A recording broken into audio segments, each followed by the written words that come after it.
the town that forgot I existed. I came back to Millbrook after 15 years away, and nobody recognized me. That sounds normal, right? Small town, people move on, memories fade. Except I didn't just grow up in Millbrook, I was born there. Lived there until I was 23. My parents still lived in the same house on Oakwood Drive. I'd gone to Millbrook Elementary, Millbrook High, worked at the grocery store every summer, dated the sheriff's daughter for 3 years. I wasn't just some kid who'd passed through. I was woven into the fabric of that town. But when I walked into Henderson's Diner, the place where I'd eaten breakfast every Saturday morning for 2 decades, the waitress looked at me like I was a stranger. "Just you today, hun?" she asked, grabbing a menu. I stared at her. Betty Henderson. I'd known her my entire life. She'd served me my first cup of coffee when I was 16, had come to my high school graduation party, had cried when I left for college. "Betty," I said, "it's me, David Chen." She smiled politely. "Nice to meet you, David. You just passing through?" What? No, I grew up here, you know me. You've known me since I was a kid." Her smile faltered, became concerned. "I'm sorry, dear, but I've never seen you before in my life. Are you feeling all right?" I backed out of the diner, heart pounding. Maybe she had Alzheimer's. Maybe she was having a bad day. There had to be a rational explanation. I walked down Main Street toward my parents' house. The town looked exactly the same shops, same park with the Civil War memorial, same church steeple rising above the tree line. Nothing had changed in 15 years, which was typical for Millbrook. Time moved differently in small towns. I passed Gary Martin, who owned the hardware store. We'd been on the same little league team when we were 10. "Gary," I called out. He turned, looked at me blankly. "Can I help you?" "It's David Chen. We played baseball together." Gary frowned. "Sorry, friend, don't think I know you. You need directions somewhere." "Gary, this isn't funny. What's going on?" "Look, buddy, I don't know what you're talking about. Maybe you've got the wrong town." He backed away, clearly thinking I was crazy or dangerous or both. By the time I reached my parents' house, I was shaking. This had to be some kind of prank, an elaborate joke. Maybe the whole town was in on it, some weird hazing ritual for people who'd been gone too long. I knocked on the door. My mother answered, older, grayer, but definitely her. Relief flooded through me. "Mom," I said. "Mom, what's going on? Nobody in town remembers me." She looked at me with polite confusion. "I'm sorry, young man. I think you have the wrong house." "What? No, Mom, it's me. It's David, your son." Her expression changed, hardened. "I don't have a son. I don't know who you are, but you need to leave my property right now." "Mom, please." She started to close the door. I put my hand out to stop it and she screamed. Actually screamed like I was attacking her. "Helen, what's wrong?" My father's voice from inside the house. He appeared behind her and I felt tears spring to my eyes. Dad, tell her who I am." My father looked at me with zero recognition. "I'm calling the police. Get away from my wife." I stumbled backward down the porch steps. "I'm your son. I'm David. I was born in this house. You taught me to ride a bike in that driveway. We used to fish at Miller's Creek every Sunday. Dad, please." But he was already on the phone, and I could hear him giving a description to the police. Disturbed individual, Asian male, mid-30s, harassing my wife, claiming to be our son. I ran. Didn't know where I was going, just ran through the familiar streets of my hometown while my mind tried to make sense of what was happening. Had I gone crazy? Was I having some kind of psychotic break? Or had everyone in Millbrook collectively forgotten I existed? I ended up at the library. Mrs. Carson, the librarian, had known me since I was 5 years old. I'd spent countless hours here, and she'd helped me with every school project, every research paper. She looked up as I entered, gave me the same polite stranger smile everyone else had. "Can I help you find something?" she asked. I didn't answer, just went straight to the computer terminals and pulled up the library's digital archive of the Millbrook Herald, our local newspaper. If I'd grown up here, there would be evidence, photos, articles, mentions. I searched for my name, David Chen. No results. I searched for Chen family, found articles about other Chens who'd lived in Millbrook over the years, but not my parents, not us. I pulled up the high school yearbooks, found my graduating class from 2008, flipped through page after page of familiar faces. There was Jenny Miller, who I dated. There was Marcus Thompson, my best friend. There was Sarah Park, who'd beaten me for valedictorian by .02 points. But I wasn't there, not in the class photo, not in the candids, not in the clubs or sports teams or academic achievements. It was like I'd been digitally erased, but messier.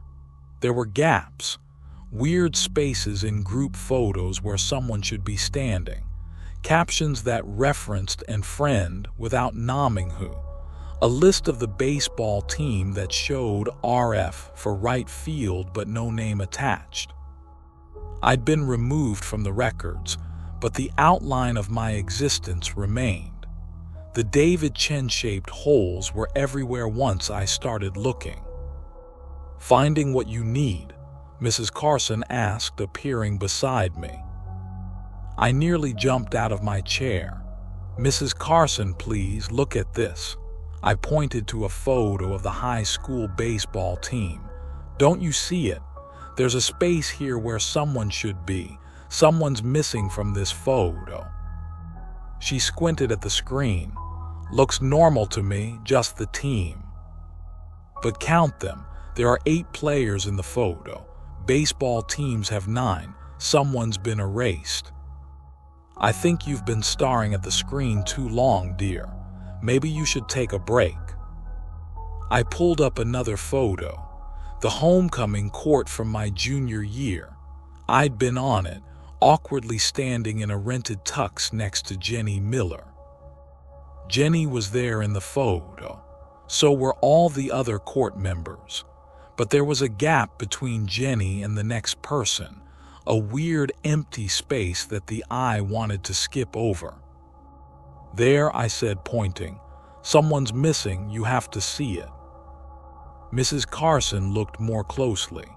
For just a second, I saw confusion flicker across her face, like she could sense something was wrong but couldn't quite identify what. Then she blinked and the confusion vanished. "I'm going to have to ask you to leave now. You're disturbing other patrons." The library was empty except for us. I left before she could call the police too. Outside, I sat on the library steps and tried to think logically. Evidence suggested one of 2 possibilities. Either I was having a severe mental health crisis and imagining all of this, or something had literally erased me from Millbrook's history. The rational part of my brain insisted on option 1. The part of me that had seen those David Chen-shaped holes in the yearbook photos whispered that option 2 might be real. I needed someone who would listen, someone from outside Millbrook who could verify that I was who I said I was. I pulled out my phone and called my girlfriend, Rachel. She lived in Portland, where I'd been for the past 15 years, where I had a job, an apartment, a life that I could prove existed. "Hey babe," she answered. "How's the hometown visit going?" Relief crashed over me so intensely I nearly sobbed. "Rachel, thank God. I need you to tell me I'm not crazy." "What's wrong?" I explained everything. Betty at the diner, Gary on the street, my own parents not recognizing me, the yearbook photos with the gaps. David, that's really disturbing. Have you considered that maybe you need to get out of there? Come back home?" "But it doesn't make sense. How could an entire town forget someone?" "I don't know, mass hysteria, gas leak affecting everyone's memory, or maybe," she paused. "Maybe what?" "Maybe you should talk to someone, a professional. This could be stress, David. You were really anxious about going back home, about seeing your parents after so long.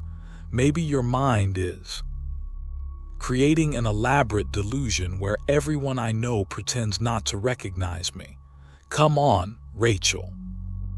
It sounds more plausible than an entire town forgetting you existed." She was right.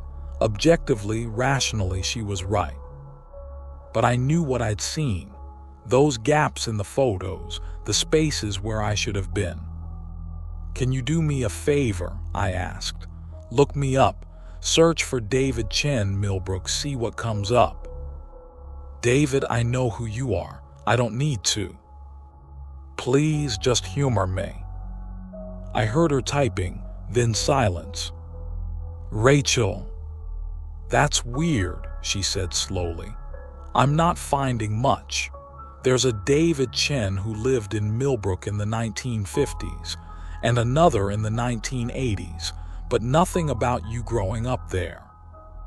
"But you believe me, right? You know I'm from Millbrook. You've heard me talk about it. We were planning to visit my parents this trip." Another long pause. "David, were we? I remember you saying you wanted to visit the town, but I don't remember you mentioning parents. I thought you were going to see where you used to live, not. I'm confused now." "Rachel, you met my parents 3 years ago at Christmas. They came to Portland." I don't remember that. Are you sure?"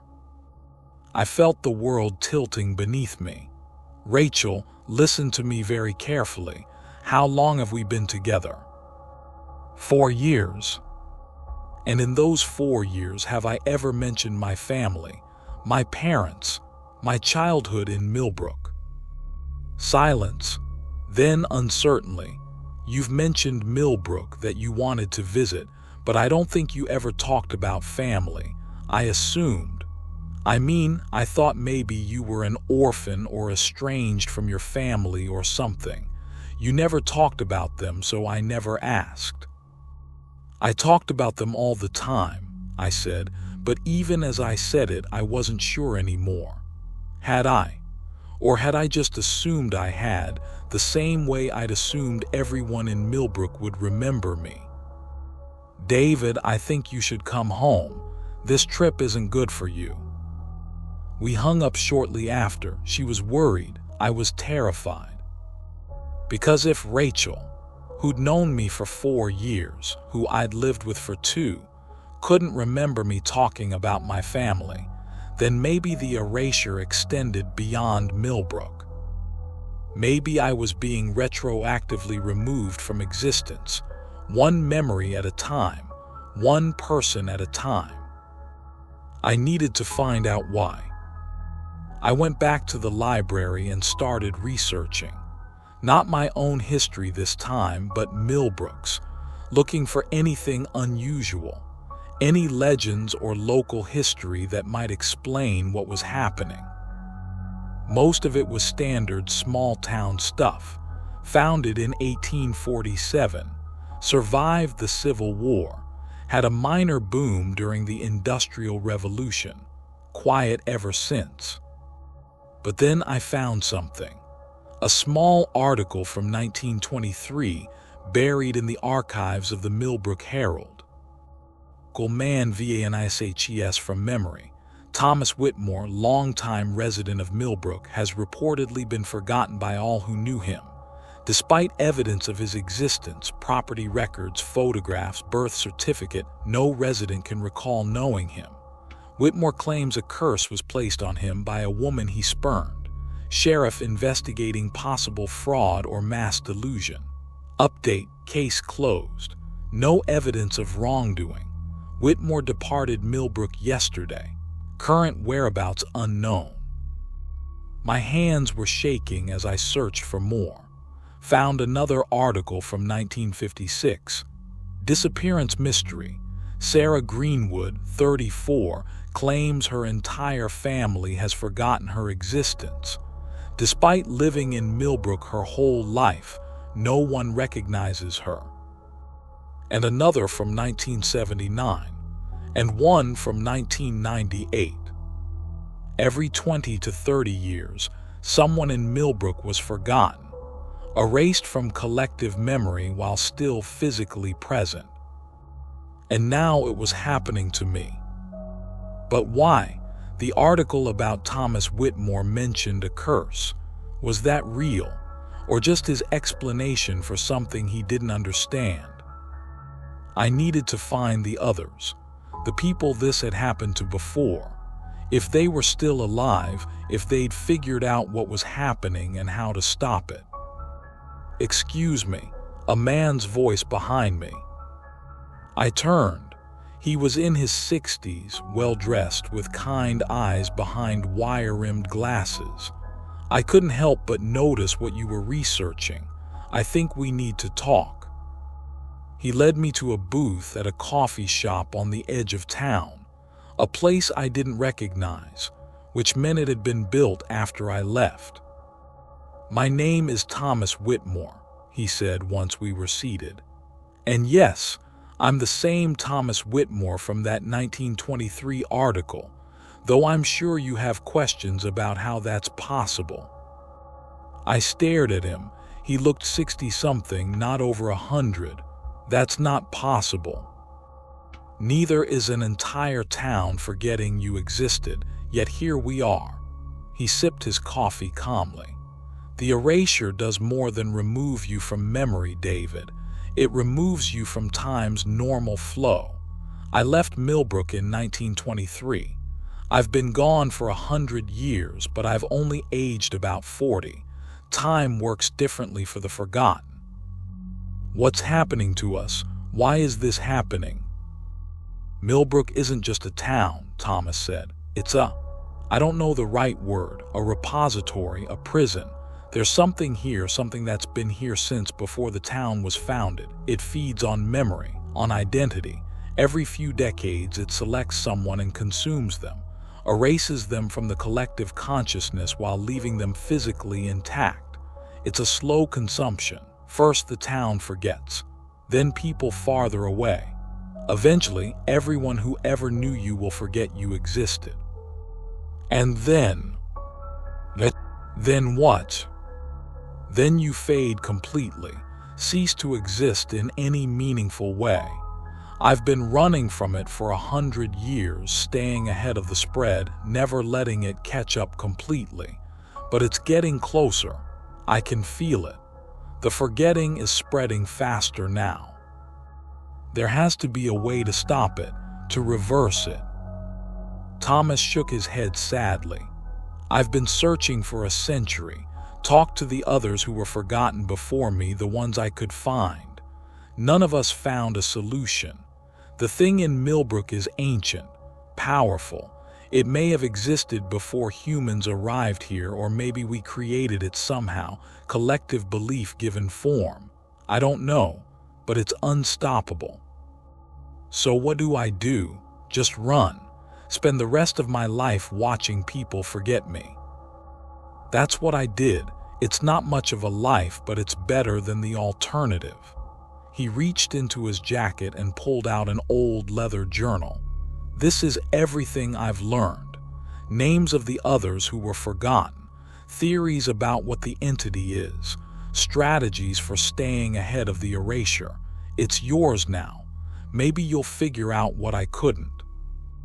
I took the journal, flipped through pages of cramped handwriting, newspaper clippings, sketches of symbols I didn't recognize. "Why are you helping me?" I asked. "Because I've been alone with this knowledge for 100 years, and I'm tired, David, so tired. The forgetting is almost complete for me. Soon even I won't remember who I was. I'll just be a blank slate, a person with no history, no identity, a ghost in the living world. I wanted to pass this on to someone before that happens. Maybe you'll be smarter than me. Maybe you'll find the answer." He stood to leave, then paused. "One more thing, don't go back to Millbrook once you leave. The entity is strongest there. The forgetting accelerates when you're in town. Get as far away as you can and stay away. It's the only way to slow it down." "But my parents don't remember you, and they never will again. I'm sorry, that's the hardest part. Losing the people who made you who you are, but you have to let them go. Holding on just makes it hurt longer." He walked out of the coffee shop, and I watched him disappear down the street. Part of me wanted to call after him, to ask more questions, to not be alone with this knowledge. But I understood. He'd carried this burden for a century. He'd earned his rest, even if that rest meant fatting into complete non-existence. I left Millbrook that afternoon, drove back to Portland with Thomas's journal on the passenger seat and my mind reeling. Rachel was waiting at my apartment. She looked relieved to see me, but also confused. "David, I wasn't expecting you back so soon. Wait, did you go somewhere?" It had already started. The forgetting was spreading to her. "I went to Millbrook," I said. "My hometown, remember?" She frowned. "You went on a trip, but I don't. Millbrook, is that in Oregon?" "It doesn't matter," I said, feeling something break inside me. "Let's just watch a movie or something." That was 6 months ago. Since then, the forgetting has spread steadily. Rachel doesn't remember where I'm from now. Thinks I grew up in Portland. My coworkers have forgotten that I ever mentioned having parents. My college roommate, when I called him, had no memory of me talking about Millbrook or my childhood there. The erasure is moving backward through my history, consuming memories in reverse chronological order. Eventually, it will reach the beginning, and when it does, I'll simply cease to have ever existed. I've been studying Thomas's journal, following up on his research. There are dozens of us out there, people who have been forgotten by their hometowns, who exist in this strange liminal space between being and not being. Some of them have adapted, created new identities, new histories, accepted their fate. Others are still searching for answers like Thomas did.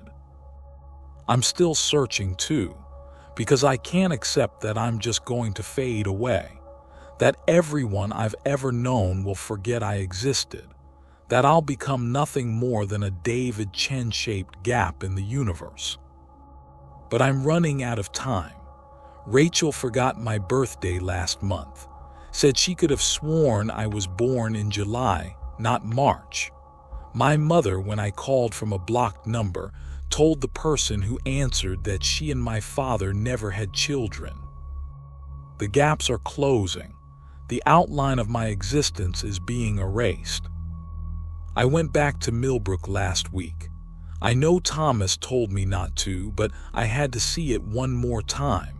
Had to stand in front of my childhood home. Had to walk the streets where I'd grown up.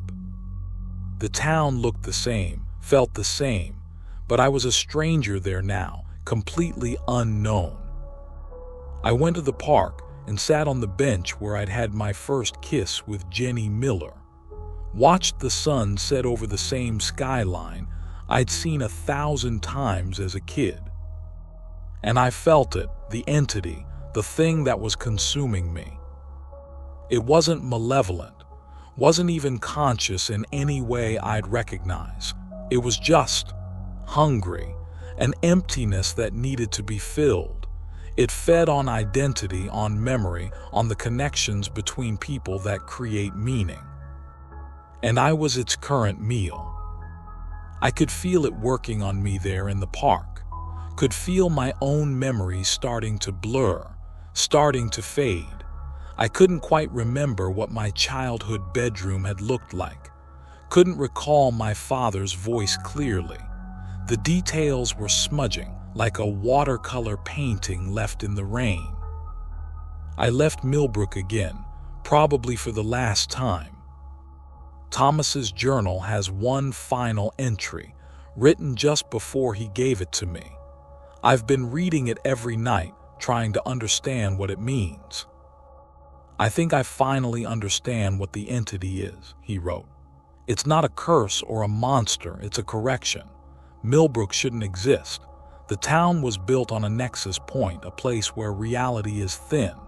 Every few decades, the universe tries to correct this error by erasing something that shouldn't be there. It can't erase the town itself. Too much history, too many connections, too real now. So it erases individuals instead. We're the price Millbrook pays for existing in a place it shouldn't. We're the sacrificial offerings to keep the town real. If he's right, then there's no cure, no way to stop it. I'm being erased because I'm from a place that shouldn't exist, and the universe is trying to balance the equation. I should be angry, should be fighting harder, should be screaming at the injustice of being erased from existence for the crime of being born in the wrong town. But mostly I'm just tired. Tired of watching people forget me. Tired of reintroducing myself to people I've known for years. Tired of explaining my history over and over only to have them forget it again. Rachel and I broke up yesterday. She didn't understand why she was dating me in the first place. Couldn't remember how we'd met or why she'd fallen in love with me. Said she felt like she was living with a stranger. She's not wrong, I'm a stranger to everyone. Soon I'll be a stranger to myself. I pulled out the journal today and started to write my own entry, to pass it on to whoever gets forgotten next, to give them what Thomas gave me, information, understanding, and the knowledge that they're not alone. But as I write, I'm realizing something. I can't quite remember Thomas's face, can't recall exactly what he said to me in that coffee shop. The entity is eating backward through my timeline, and it's reached the day I learned the truth. Soon, I won't remember that I'm being forgotten, won't understand what's happening to me. I'll just be confused as to why nobody knows me, why I can't find any evidence of my past. And then, eventually, I won't remember that I had a past at all. I'll just be David Chen. No history, no hometown, no family, no memories older than yesterday. A person-shaped gap in the universe where someone used to be. I'm writing this down now while I still remember, while I still know who I was. My name is David Chen. I grew up in Millbrook, Oregon. My parents were Henry and Helen Chen. My father taught me to fish. My mother made the best dumplings I've ever tasted. I had a dog named Max. I played right field on the high school baseball team. I was in love with Jenny Miller, who broke my heart when she left for college on the East Coast. These things were real. These things happened. Even if nobody remembers them, even if I'm about to forget them myself. I existed, I was loved, I mattered. For a while. That has to be enough. because soon it will be all I have left. Just this journal, this evidence that someone named David Chen was once real. And then eventually, not even that. Just another gap, another space where someone should be. Another person forgot by the town that shouldn't exist. My name is David Chen. My name is David Chen. My name is... Who am I? Why am I holding this journal? Why is my apartment full of photos of people I don't recognize? Why does Portland feel like somewhere I've never been before? Who is this woman who keeps calling my phone asking for David? Is that me? Am I David? I should know my own name. Why don't I know my own name? There's a journal here, old, filled with handwriting I almost recognize. The last entry says, "My name is David Chen. I grew up in Millbrook. I'm being erased. If you're reading this, you're next. I'm sorry, there's no way to stop it. Just hold on to who you are for as long as you can. Remember that you were real, that you mattered, even if nobody else remembers." I don't understand what that means, but something about it makes me want to cry. Something about it feels true. My name is... I don't remember. I don't remember anything.